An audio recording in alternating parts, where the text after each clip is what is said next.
भारत ने एक mega project शुरू किया है जो भविष्य में उसकी हवाई ताकत को पूरी तरह से बदल सकता है। यह 120 kilonewton national arrow engine mission है, जिसका कुल बजट लगभग 61,000 करोड़ रुपए है। सीधे शब्दों में कहें तो यह सिर्फ एक इंजन बनाने का प्रोजेक्ट नहीं है, बल्कि यह एक लंबी अवधि की रणनीतिक पहल है जिसका उद्देश्य भारत को रक्षा क्षेत्र में वास्तव में आत्मनिर्भर बनाना है। इस प्रोजेक्ट के लिए भारत फ्रांसीसी एरोस्पेस कंपनी सफरान के साथ सहयोग कर रहा है।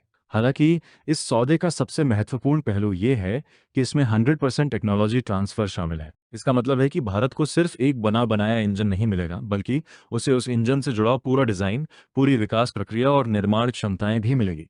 ऐसी व्यवस्था बहुत कम देखने को मिलती है, क्योंकि देश आमतौर पर अपनी मुख्य रक्षा टेक्नोलॉजी साझा नहीं करते हैं।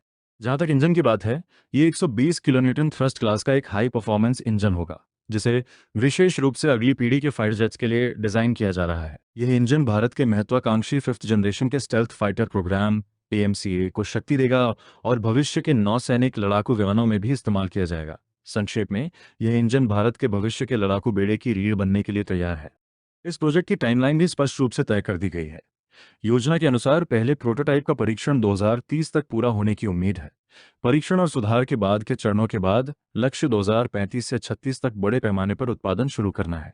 इसका तात्पर्य है कि अगले 10 से 12 वर्षों के भीतर भारत अपने खुद के एडवांस जेट इंजन को विकसित करने की दिशा में महत्वपूर्ण प्रगति कर चुका होगा। इस पहल के वास्तविक महत्व को समझने के लिए अब तक भारत विदेशी निर्मित इंजनों पर बहुत अधिक निर्भर रहा है, चाहे वे रूस से लिए गए हों या वेस्टर्न कंट्रीज से। हालांकि इस मिशन के बाद भारत अपने खुद के इंजन डिजाइन करने और बनाने में सक्षम होगा, जिससे विदेशी आपूर्तिकर्ताओं पर उसकी निर्भरता में भारी कमी आएगी। इसे ही स्ट्रैटेजिक ऑटोनॉमी कहा जाता है, एक ऐसी स्थिति जिसमें कोई देश महत्वपूर्ण रक्षा टेक्नोलॉजी के लिए बाहरी संस्थाओं पर निर्भर नहीं होता है। इसके अलावा इस पहल का प्रभाव केवल रक्षा क्षेत्र तक ही सीमित नहीं है, बल्कि ये उससे कहीं आगे तक फैला हुआ है। ये प्रोजेक्ट भारत के एरोस्पेस इकोसिस्टम को भी मजबूत करेगा, जिससे हाई टेक रोजगार के अवसर पैदा होंगे, निजी क्षेत्र की भागीदारी बढ़ेगी और भविष्य में निर्यात के नए रास्ते खुल सकते हैं। सीधे शब्दों में कहें तो ये एक ऐसी नींव रख रहा है जो आने वाले दशकों में भारत को डिफेंस मैन्युफैक्चरिंग के क्षेत्र में एक वैश्विक महाशक्ति में बदल सकती है। और ये वीडियो इन्फॉर्मेटिव लगी हो तो ज़्यादा से ज़्यादा शेयर करें और चैनल को सब्सक्राइब कर लो।